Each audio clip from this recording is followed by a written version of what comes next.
Hey, what's up guys? As you can see, we're back here in Forza Horizon 4 today for the first day of summer.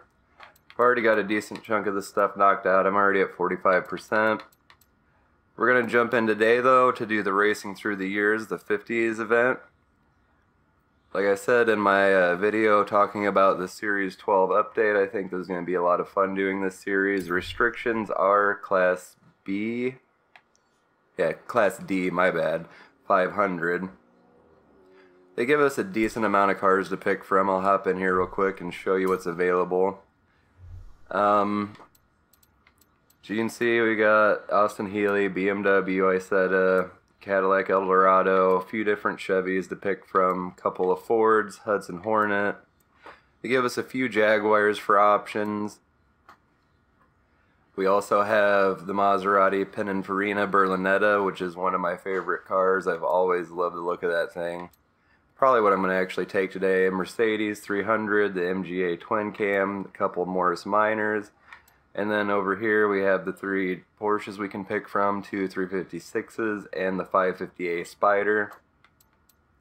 I think for today I am going to go ahead and use the Pininfarina Berlinetta. It's a pretty fun car to drive. So we'll jump in, do a little bit of upgrade just to bring it up to the top of the class real quick. And then we'll jump into the race and try to knock this out real quick for you guys and get the Plymouth Fury unlocked, because I've been waiting for a while to get that car. I missed out on the last chance to be able to get it, unfortunately. So we are very close already to the top of D class. I'm not really sure what we're going to be able to do. Even vintage race tires brings us way past where we need to be, so let's try tire width, bring that up. You can actually bring that all the way up. That should be a big help with traction.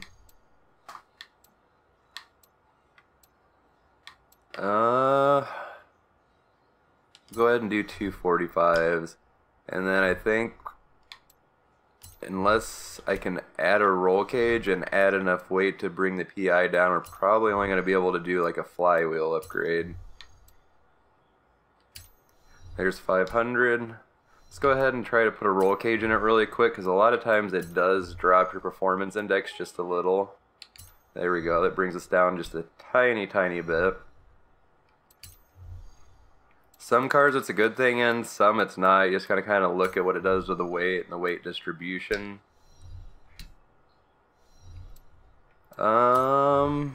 Clutch maybe? We can do clutch. That should help, because these cars from the 50's, you got to really hold the clutch in a lot of them to get it to change gears without grinding them, and they shift very slowly. Do differential upgrade, and that brings us to the top of D class. So let's install that. I'll hop out, do a little bit of tuning to it real quick. Alright, so I just fast traveled over here. I didn't realize it before, but this is actually a cross-country event, so this is going to be pretty interesting to do. And there's another Pininfarina getting ready to do the same thing.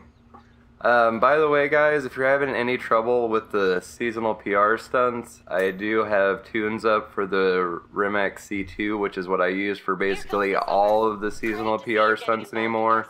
It makes them really easy.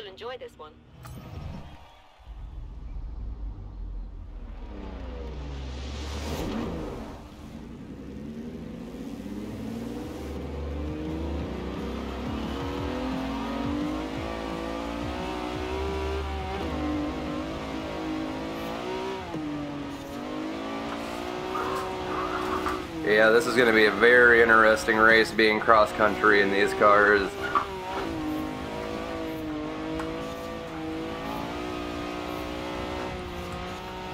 Luckily, we couldn't do much to this, so I do still have stock suspension on it, so it is able to handle these jumps pretty well on all the bumps. And the stock tires from these older cars actually usually aren't too horrible off-road, so that's also a little bit of help. Uh-oh, and we missed checkpoint. As soon as I was saying how good this thing can do over bumps, hit a bump, missed checkpoint. Seems like everybody is struggling through this section here. I really wish they would have gave us at least like dirt racing or circuit racing for this series instead of cross country. It's a very, very odd combination. Oh, this thing does not like the water. Really, really pulled me out there.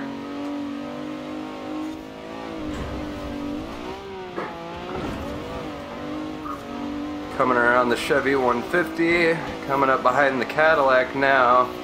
I actually have the exact same paint job on my Cadillac. That was kind of weird when I first saw it there. It kind of threw me off a little bit till I realized I was actually in this car, not that for a second. I was like, I know I took the Maserati, I did not take my Cadillac out.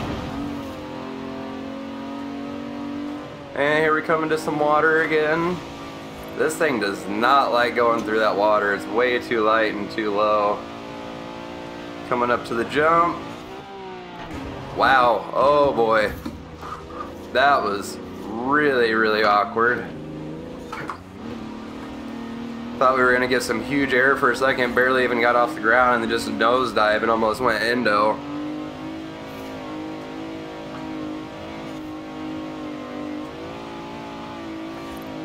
I mean, so far it's definitely not the most difficult series. It is a little challenging driving these things around here in the sand and in off-road sections, but so far it's not terrible. Hopefully they give us some better circuits or stages to go through, because it's not really a circuit, it's a sprint race for the other ones, but it wasn't horrible. Definitely not the best track to be putting these cars on though.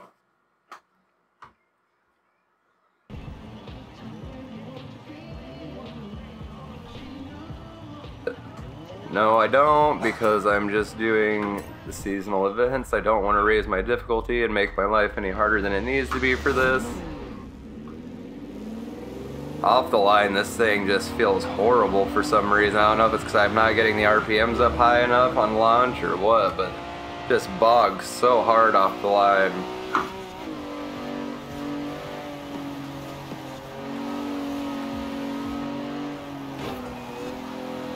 Little bumper tap on the Jag Type 2 there.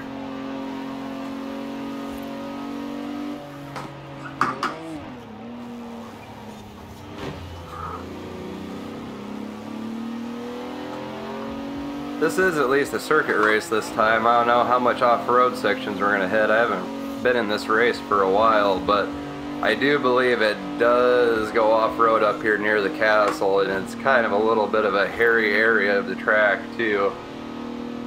And that Cadillac's got so much more power going uphill than we do.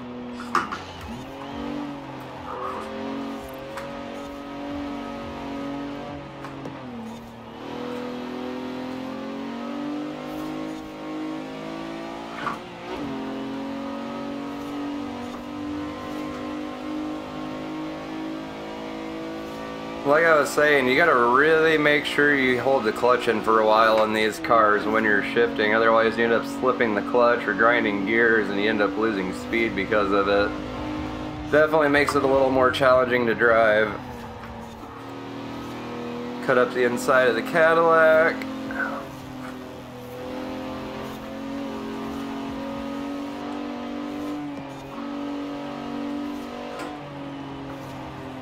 Ooh.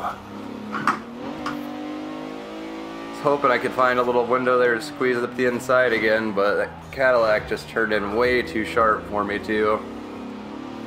The other Cadillac hit me from behind there, knocking me offline and slowing us down quite a bit again. Starting to gain a little bit on them again here through these corners. That's a lot of the reason I wanted to take the Maserati too. I knew it handled a lot better than most of these cars without any kind of real upgrades done to it.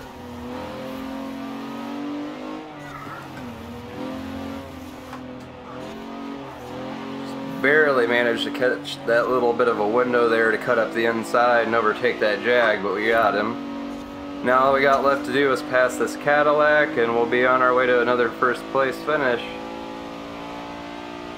He just got so much more power on the straights than I do though, even with this being an old Maserati and the sports cars that they were back then. That Cadillac V8 big block just has so much more torque and power to get down the straight.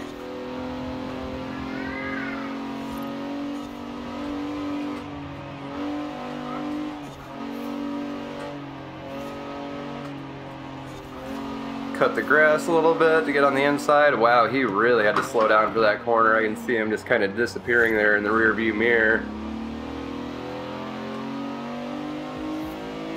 That's one of my favorite things too about driving these older cars in the 50s and 60s in this game, and Forza Motorsport too, is that since I normally drive first person, you can't see what's around you in most of the cars. Most of them, the rear view mirrors, you can't really see unless you're in a drift car sideways, then you might get a glimpse in the rear view mirror.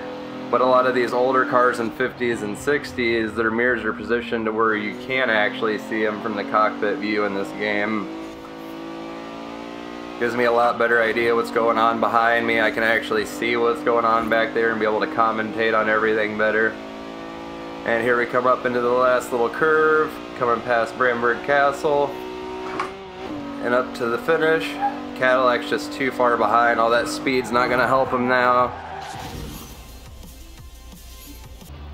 So we're at Astmore Rally Trail for this last one. This is somewhat difficult track. It's not horrible though. I think we'll do pretty good out here. Yeah, even with full revs, it still just wants to bog off the line. It wasn't quite as bad there though. Honestly, that little second sitting at the line to get the revs built was less of a detriment to the performance, oh boy, than it was leaving a little bit quicker off the line at lower RPMs, because doing that, this thing just almost wanted to sit there the first two races. Didn't even want to get moving hardly. Coming up behind a Type 2 Jag again, around the outside of him. Ooh, a little tap there.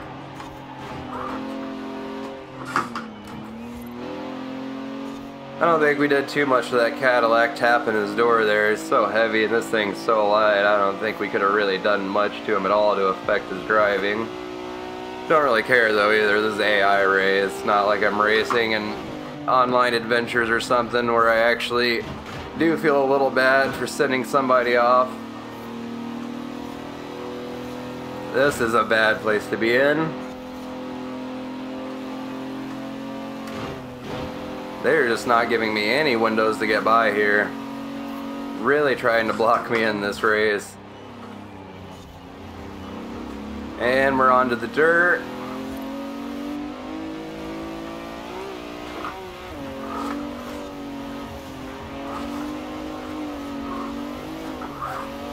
Ooh.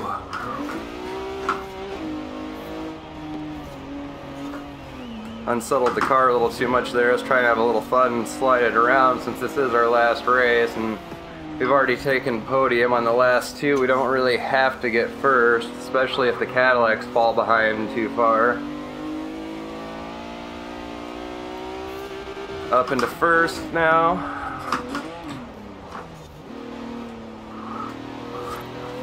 A very tight corner through there. That's where the handling of this Maserati really pays off for us.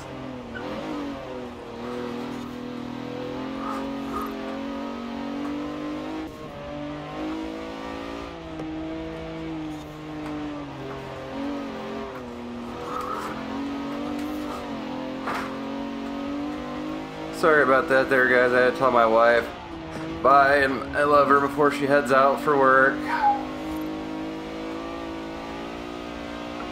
Of course, in editing, I'll be able to edit out me pausing and stuff so you guys won't really notice, but just in case anybody does notice a little jump in the frame or something like that, or I can't get it edited quite perfectly, that's the reason. Little handbrake around that corner there. Ooh, just about washed out.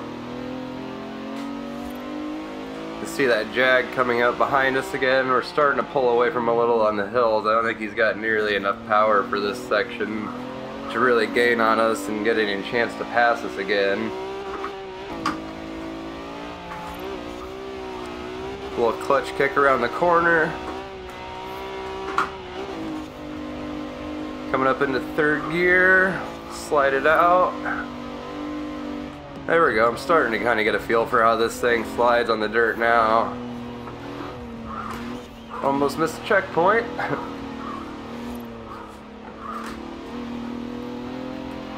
One thing about these older cars is for sure is once you start to lose control, the suspension's so soft and everything just sways so much back and forth. They're really a handful to get back under control. Coming up in the last corner before the finish, and throw it. Yeah, you can really see the body lean there going across the finish line when I just chucked it sideways. Well guys, that's the racing through the 50s series. Let's go collect our prize here, the Plymouth Fury.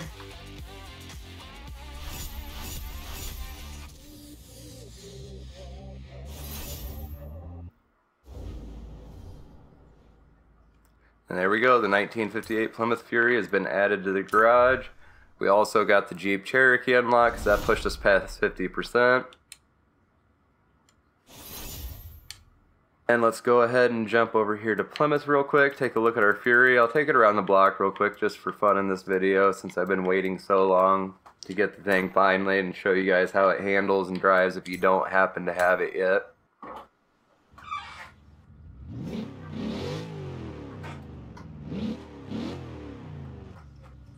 Sounds pretty good. Doesn't really quite...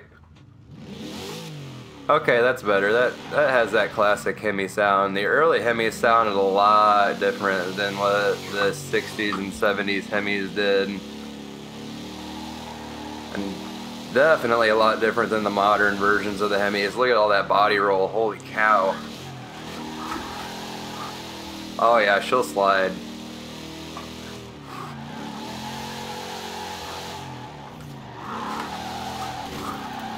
If this thing wasn't almost a mile long, probably could have got around there and held that line. Taking out the fence here. Yeah, just a little lacking in power with how much weight this thing has. You know what, while we're here, let's go ahead and run it down the highway, see what kind of speeds this thing can hit stock. This was actually a really fast car when it came out at the time. Even the early Heavies were absolute monsters. And you can hear there, I let out a little too quick and got into the gas too fast and had a little slip on the clutch. This thing sounds amazing going through that tunnel.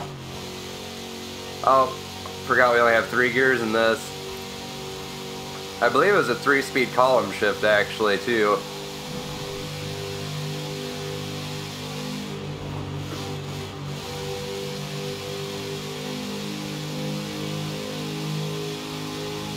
This thing's actually surprisingly pretty quick for being stock. Oh no! Busy watching my speed down there trying to see what kind of top speed I could hit and just... Well, okay, thank you game, thanks for not murdering me again. I don't know if we can say that on YouTube, but I'm not monetized yet, so I don't really care.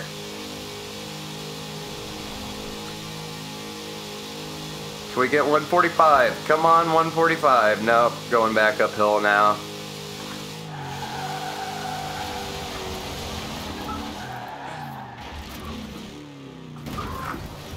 Launched it off the highway there.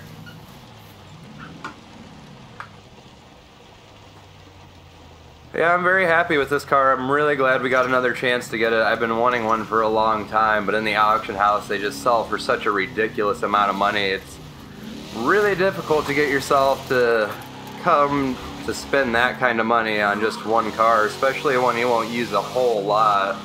It's mostly just a kind of for fun type of vehicle in this game. I don't know if it'd be really competitive in any of the series at all.